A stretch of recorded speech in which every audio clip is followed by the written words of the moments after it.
Shalom warga kerajaan. Banyak orang berkata kepada saya, Pak, kapan kebaktian Pak?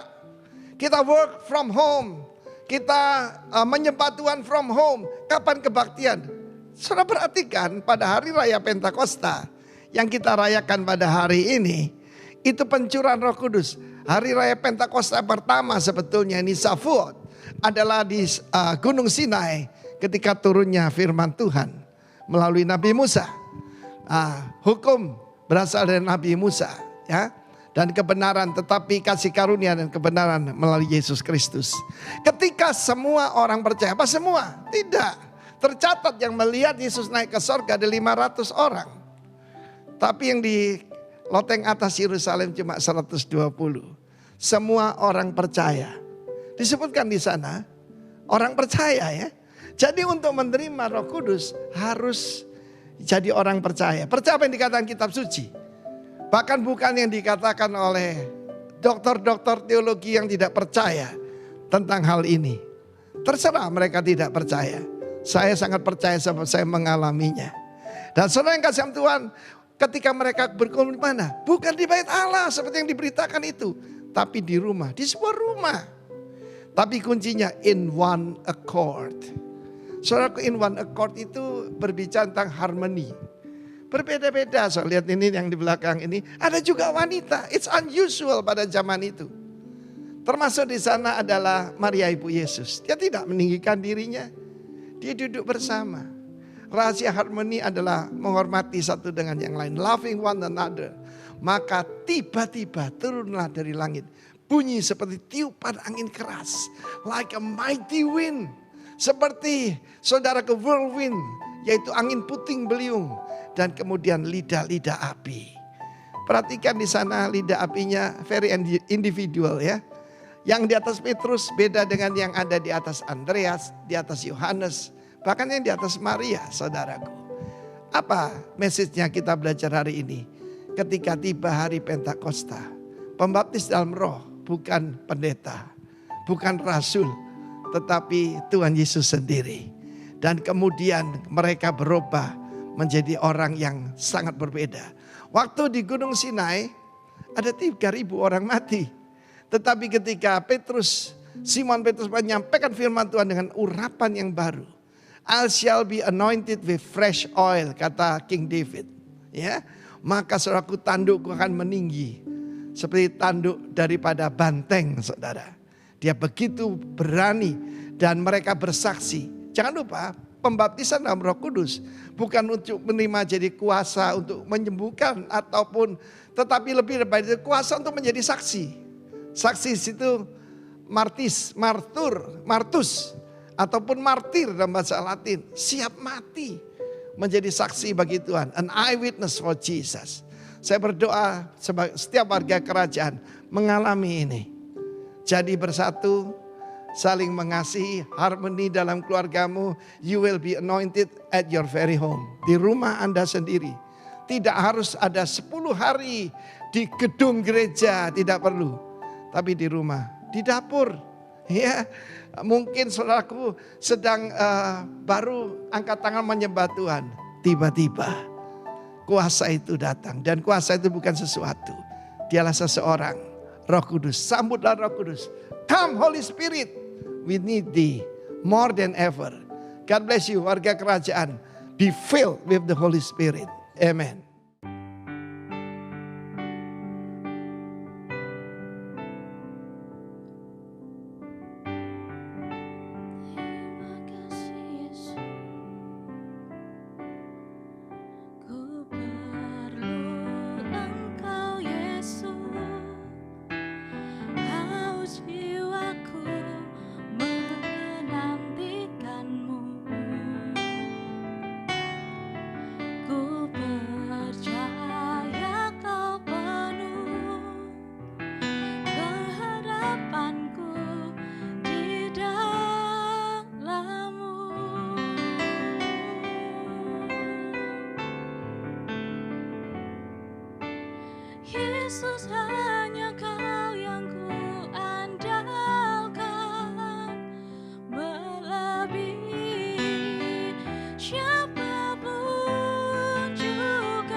Shalom. Mari kita datang kepada Tuhan terlebih dahulu. Kita akan mendengarkan kebenaran firman Tuhan dalam ibadah di minggu ini. Mari kita terlebih dahulu datang kepada Tuhan untuk berdoa, menyerahkan pemberitaan firman Tuhan ini supaya sungguh-sungguh memberkati kita. Kepadamu ya Bapa kami datang, kami mengucap syukur buat pemeliharaanmu sepanjang minggu ini. Dan biarlah pada hari ini Tuhan kami boleh mendengar, kami boleh bersama-sama belajar akan kebenaran firman-Mu. Karena kerinduan hati-Mu adalah untuk supaya kami boleh mengalami berkat yang berkelimpahan yang daripada-Mu. Mari Engkau berbicara lewat hamba-Mu ini Tuhan, urapi kami semua, urapi hamba-Mu, supaya pemberitaan ini sungguh-sungguh menjadi berkat, memberikan bukan hanya inspirasi tapi pewahyuan bagi kami. Terima kasih ya Bapa, di dalam nama Tuhan Yesus. Haleluya, amin. Shalom jemaatku, jemaat yang dikasih Tuhan, saudaraku semua yang dikasih Tuhan, mari bersama-sama saudara menyiapkan Alkitab saudara, membuka Alkitab saudara di rumah. Syukur saudara bisa mencatatnya. Ada poin-poin yang perlu saudara terima hari ini supaya kehidupan saudara sungguh-sungguh diberkati.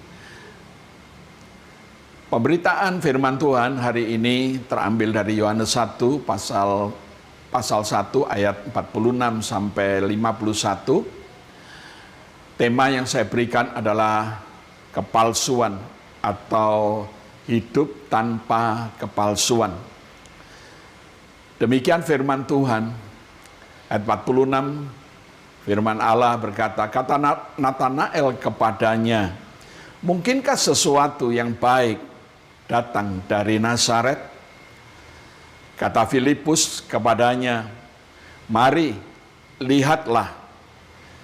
Yesus melihat Natanael datang kepadanya, lalu berkata tentang dia, lihat, inilah seorang Israel sejati, tidak ada kepalsuan di dalamnya. Saya ulang kembali apa yang dikatakan Yesus kepada Natanael. Saat Natanael datang kepada Yesus, Yesus mengatakan, lihat, inilah seorang Israel sejati, tidak ada kepalsuan di dalamnya. Kata Natanael kepadanya, bagaimana engkau mengenal aku? Jawab Yesus kepadanya, sebelum Filipus memanggil engkau, aku telah melihat engkau di bawah pohon ara. Kata Natanael kepadanya, Rabi, engkau anak Allah, engkau raja orang Israel. Yesus menjawab katanya, karena aku berkata kepadamu, aku melihat engkau di bawah pohon ara, maka engkau percaya? Engkau akan melihat hal-hal yang lebih besar daripada itu. Lalu kata Yesus kepadanya, aku berkata kepadamu, sesungguhnya engkau akan melihat langit terbuka dan malaikat Allah turun naik kepada anak manusia. Saudaraku yang dikasihi Tuhan, perikop cerita ini saat Tuhan memanggil para murid pertama kali. Tidak dijelaskan siapa sejatinya Natanael. Hanya Alkitab mengatakan dia adalah seorang teman daripada Filipus. Nama Natanael sesungguhnya artinya adalah pemberian Allah. Menariknya pada ayat 47 tadi yang barusan kita baca, pada saat Natanael datang kepada Yesus, Yesus mengatakan, lihat, inilah seorang Israel sejati, tidak ada kepalsuan di dalamnya. Penting bagi kita apa yang Tuhan katakan tentang diri kita. Kita tidak boleh memperhatikan apa kata orang tentang kita, tapi yang sangat penting bagi kita adalah apa kata Tuhan tentang kita. Tuhan selalu melihat hati manusia, sebab Alkitab tadi mengatakan tidak ada kepalsuan di dalamnya. Tuhan senang dan Tuhan antusias melihat setiap manusia sebagaimana Tuhan melihat Natanael. Dia melihat hati manusia. Sebab hati merupakan kualitas manusia yang sebenarnya. Di dalam 1 Samuel 16 ayat 7 saudara membaca di sana, bukan apa yang dilihat oleh manusia yang dilihat Allah. Manusia melihat apa yang di depan mata, tapi Allah melihat yang di dalam hati. Saudaraku yang dikasihi Tuhan, bicara tidak adanya kepalsuan dalam hidup kita, itu berarti kita tidak pakai topeng. Hidup ini tidak penuh dengan tipu daya, tidak ada tipu muslihat. Hidup ini apa adanya. Orang Jawa bilang bloko suto, opo anane. Perbuatan, ucapan, pikiran dan semua harus apa adanya. Terbuka di hadapan Tuhan. Karena hidup tanpa kepalsuan sesungguhnya refleksi apa yang di dalam kita itu sesungguhnya refleksi dari apa yang dari dalam. Apa yang tampak, apa yang menjadi, yang bisa dilihat orang dalam hidup kita, sesungguhnya merupakan cerminan dari apa yang di dalam. Hidup hanya menjaga image, khawatir hanya takut apa kata orang tentang siapa kita dan bagaimana kita, itu merupakan hidup yang penuh dengan kamuflase. Minggu yang lalu kita telah diajar tentang kekhawatiran oleh Pastor Doni Tatimu. Salah satu yang saya melihat, orang khawatir bukan karena sesuatu yang mereka khawatirkan itu merupakan kebutuhan yang tidak terpenuhi atau belum ada. Tapi kekhawatiran lebih banyak dialami oleh orang karena orang takut apa kata orang tentang dirinya. Hidup hanya memakai topeng untuk menjaga image. Sehingga orang mengatakan kita adalah orang yang baik-baik saja. Kita adalah orang yang saleh, kita orang yang suci. Mungkin itu tampak dari penampilan, tapi sesungguhnya Tuhan melihat yang di dalam. Entah kita dalam berinteraksi dalam kehidupan, entah kita beribadah atau melayani, seringkali saya jumpai banyak orang hidup dengan kamuflase, tampak saleh, tampak suci, tampak hebat. Bahkan tidak jarang ada orang yang menutupi keadaan yang sebenarnya. Ada filosofi yang mengatakan, biar kalah nasi asal jangan kalah aksi. Kita tidak bisa hidup terus dalam kepalsuan seperti ini. Kalau saudara dan saya ingin dipulihkan oleh Tuhan dan diberkati oleh Tuhan, kita harus berhenti dalam hidup dalam kepalsuan. Kita harus berhenti hidup dalam kepura-puraan. Bayangkan saudara sakit, saudara datang kepada dokter, ketika dokter menanyakan kepada saudara, apa yang Bapak rasakan, apa yang saudara rasakan, apa yang ibu rasakan, saudara mengatakan, saya baik-baik saja. Tentunya sang dokter akan merasa heran, kalau memang baik-baik, kenapa datang kepada dokter untuk diobati? Kalau saudara mau sembuh, tentunya saudara akan menceritakan apa yang saudara alami, gejala apa yang saudara alami. Sehingga dokter bisa memeriksa dan mendiagnosa dengan tepat akan apa yang menjadi penyakit saudara. Sehingga penyakit saudara bisa diobati.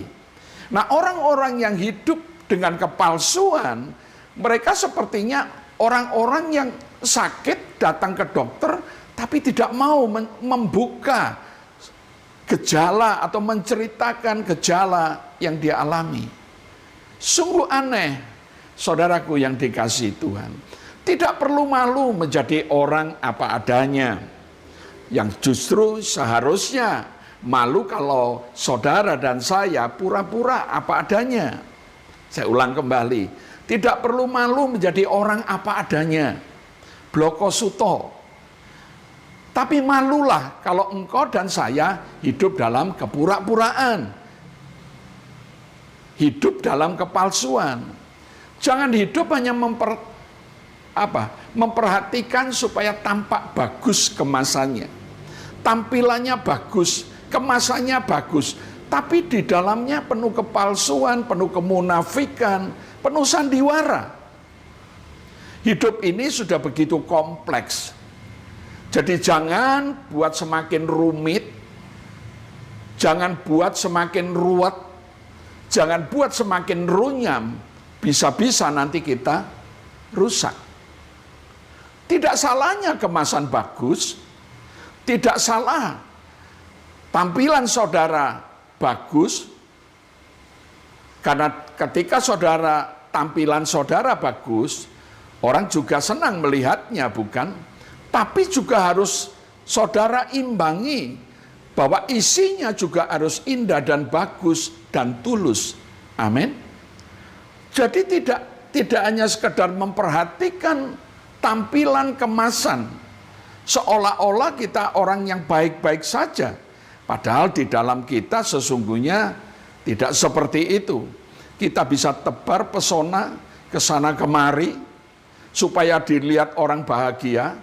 Tapi sebenarnya kita menangis di dalam kamar kita hari lepas hari sehubungan dengan apa yang kita alami. Saudaraku yang dikasihi Tuhan, bukan maksud saya supaya saudara memamerkan semua apa yang saudara alami. Secara vulgar saudara terang-terangan. Untuk menyatakan, untuk mengekspos keadaan saudara keluar dunia ini. Tapi paling tidak, saudara harus terbuka dengan Tuhan. Apa yang sesungguhnya terjadi dalam hidupmu? Kenapa atau mengapa kita harus akhiri hidup dalam kepalsuan? Kalau saudara membaca cerita tadi, betapa hebatnya yang dialami Natanael. Hanya Tuhan melihat bahwa dia adalah seorang Israel sejati, bahwa di dalam hatinya tidak ada kepalsuan. Bagi Tuhan lebih mudah untuk melakukan pemulihan, untuk menolong kita dan memberkati kita. Hal yang pertama hendak saya sampaikan kepada saudara, mengapa kita harus akhiri hidup dalam kepalsuan? Yang pertama adalah mudah bagi kita mengalami pemulihan. Mudah bagi kita mengalami pertolongan. Mudah bagi kita untuk menikmati berkat Tuhan. Amsal 28 ayat 13 mengatakan, siapa yang menyembunyikan pelanggaran tidak akan beruntung. Tetapi siapa mengakuinya dan meninggalkannya akan disayangi. Mungkin bentuk kepalsuan kita, engkau mengatakan itu baik-baik saja. Itu tidak ada masalah. Namun itu saya boleh katakan sebuah hambatan, rintangan, di mana Tuhan tidak bisa memulihkan keadaan saudara. Nah, pemulihan itu terjadi ketika saudara mulai membuka hati kepada Tuhan. Apa yang terjadi sesungguhnya dengan hidupmu, saudara mengakui kelemahan saudara, mengakui ketidakberdayaan saudara, atau kesalahan saudara, dan saudara meninggalkannya. Hal yang kedua, mengapa kita harus mengakhiri hidup dalam kepalsuan? Mudah bagi kita untuk mempercayai Tuhan. Kalau kita hidup tulus, kita hidup apa adanya, kita tidak ada kepalsuan dalam hidup kita, bagi kita mudah untuk mempercayai Tuhan. Dari ayat 49 kita bisa membaca kata Natanael kepada Yesus, Rabi, engkau anak Allah, engkau Raja Israel. Ketika Tuhan mengatakan, lihat, sesungguhnya engkau adalah seorang Israel sejati dan tidak ada kepalsuan di dalammu, dengan mudah bagi Natanael untuk mempercayai Tuhan. Nah, nanti saya bawa saudara untuk mengerti hal ini. Karena itu kata Natanael kepada Yesus, Rabi, engkau anak Allah, engkau Raja Israel. Kalau saudara memperhatikan, coba saudara melihat di dalam Mazmur 18 ayat 27, ayat itu mengatakan terhadap orang yang suci, orang yang tulus, engkau berlaku suci, terhadap orang yang bengkok, engkau berlaku berbelat-belit. Apa yang jadi perenungan saya? Apa iya Tuhan itu suka berbelat-belit dengan kita? Apa iya Tuhan itu senang mempermainkan anak-anaknya? Saya memberitahu kepada saudara, sebab pikiran hati kita yang bengkok, yang tidak lurus, yang penuh dengan kepalsuan itu sesungguhnya menjadi landasan iman kita bahwa Tuhan seperti hati kita yang bengkok. Kita punya landasan seperti itu. Kenapa saudara tidak mengalami pemulihan, tidak mengalami terobosan? Karena saudara hidup di dalam kepalsuan. Dan kepalsuan hati yang bengkok itu menjadi landasan imanmu. Sehingga engkau juga menganggap Tuhan seperti engkau. Bahwa Tuhan hatinya juga bengkok. Bahwa Tuhan itu sering mempersulit hidupmu. Bahwa Tuhan itu senang berbelat-belit. Tapi sebenarnya Tuhan ingin kita itu hidup apa adanya. Jangan ada yang disembunyikan. Itu kerinduan hati Tuhan. Saudaraku yang dikasih Tuhan, kenapa kita harus mengakhiri hidup dalam kepalsuan?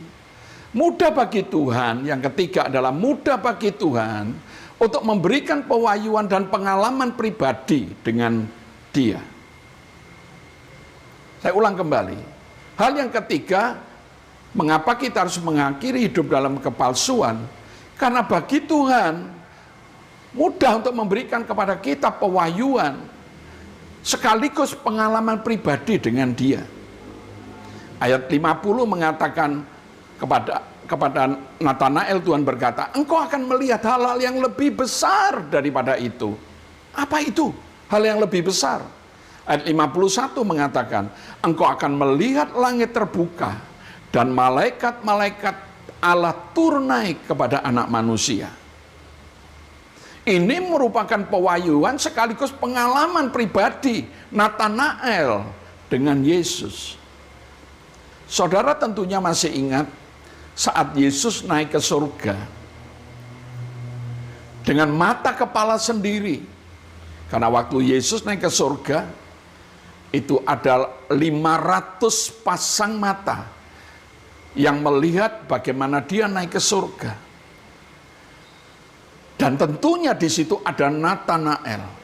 Sebab penafsir Alkitab mengatakan sesungguhnya Natanael dialah Bartolomeus. Dialah Bartolomeus. Saat Yesus naik ke surga, Natanael menyaksikan dengan mata kepala sendiri bagaimana dua orang malaikat Tuhan turun naik yang mengatakan, hai orang-orang Galilea, mengapa kamu berdiri melihat ke langit? Yesus ini yang terangkat ke surga meninggalkan kamu akan datang kembali dengan cara yang sama seperti kamu melihat dia naik ke surga. Indah bukan?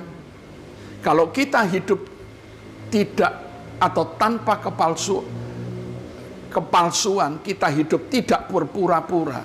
Ada berkat Tuhan yang luar biasa yang bisa kita nikmati. Tadi saya berkata, mudah bagi kita mengalami pemulihan, mudah bagi kita untuk mempercayai, untuk mempertajam, untuk membuat iman kita bertumbuh di dalam pengenalan akan Tuhan. Dan yang ketiga, mudah bagi Tuhan untuk memberikan pewahyuan sekaligus pengalaman pribadi dengan Dia. Saudaraku yang dikasihi Tuhan, lewat perenungan kita, lewat firman yang saya sampaikan, jangan lagi engkau dan saya mempertahankan hidup di dalam kepalsuan, hidup di dalam kemunafikan, hidup di dalam kepura-puraan, hidup yang selalu diwarnai dengan topeng. Engkau tidak bisa hidup dengan apa adanya. Belajar untuk hidup apa adanya. Hidup tanpa kepalsuan akan membuka jalan pemulihan. Hidup tanpa kepalsuan akan membuat imanmu semakin bertumbuh untuk mempercayai akan kebaikan Tuhan. Hidup tanpa kepalsuan akan membuka akses pewahyuan dan pengalaman pribadi dengan Tuhan. Karena itu saudaraku yang dikasihi Tuhan, apa yang Tuhan sampaikan lewat cerita di mana Tuhan bertemu dengan Natanael dan Natanael bertemu dengan Yesus. Biarlah ini menjadi perenungan kita, menjadi langkah kita supaya hidup kita tidak terus dalam kesulitan, hidup kita tidak pernah mengalami hal yang baik dari Tuhan. Karena sejujurnya bukan karena Tuhan yang tidak mampu menolong kita, tapi sesungguhnya karena kita senantiasa suka dan senang dan terus mempertahankan apa yang kita sembunyikan, apa yang kita tutupi. Kita tampil seolah-olah kemasan kita bagus, padahal di dalamnya penuh kepalsuan. Karena itu mari bersama-sama kita belajar. Saya katakan tadi, hidup tanpa kepalsuan akan membuka jalan pemulihan. Hidup tanpa kepalsuan akan membuat iman Anda dan saya semakin bertumbuh, percaya akan kebaikan Tuhan. Hidup tanpa kepalsuan akan membuka akses pewahyuan, pengalaman pribadi dengan Tuhan. Biarlah perenungan firman yang saya sampaikan akan mengubah hidup saudara dan saya tentunya, supaya kita tidak lagi hidup berpura-pura.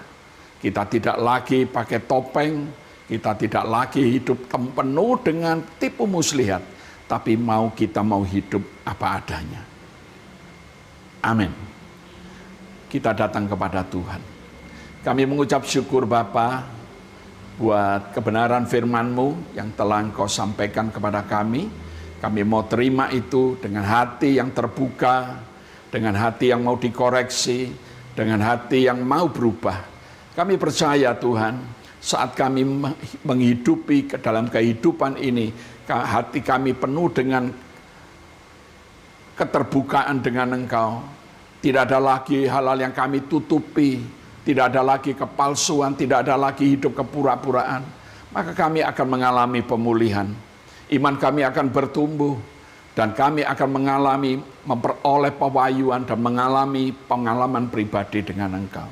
Berkati umat-Mu yang Kau kasih ya Tuhan, supaya mereka semua diubahkan untuk menjadi serupa dan segambar dengan Engkau. Di dalam nama Tuhan Yesus. Amin. Mari saudaraku yang dikasihi Tuhan, sebelum saya menutup berkat Tuhan dengan selesainya pemberitaan firman Tuhan, kita bersehati berdoa buat bangsa dan negara kita. Kami mengucap syukur kepadamu ya Bapa. Kami berdoa buat bangsa dan negara kami. Terlebih akan pemimpin-pemimpin kami, baik dari pusat maupun sampai ke daerah. Untuk presiden, wakil presiden, para menteri, pejabat tinggi TNI Polri, dari pusat sampai ke daerah. Berikan kepada mereka Tuhan, hati yang takut akan Tuhan. Berikan mereka perlindungan, berikan kepada mereka hikmat dalam menjalankan tugas-tugas mereka. Lindungi mereka dari yang jahat ya Tuhan.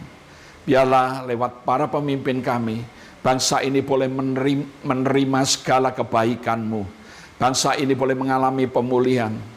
Bangsa ini boleh mengalami terobosan demi terobosan. Engkau akan memulihkan secara ekonomi bangsa kami, sehingga rakyat di bangsa kami semua hidup makmur, gemah ripah lojinawi. Terima kasih ya Bapa. Kami naikkan syukur kepadamu, berkati para pemimpin rohani kami, berkati semua mereka di dalam tugas pelayanan Kau yang mengurapi. Terima kasih Bapa, di dalam nama Tuhan Yesus. Saudaraku yang dikasihi Tuhan, angkat tanganmu di hadapan Tuhan. Terimalah berkat daripada Allah Bapa di surga, kasih daripada Tuhan Yesus, persekutuan dengan Roh Kudus selalu menyertai hidupmu dari hari ini sampai Maranatha, bahkan sampai selama-lamanya, di dalam nama Tuhan Yesus. Amin.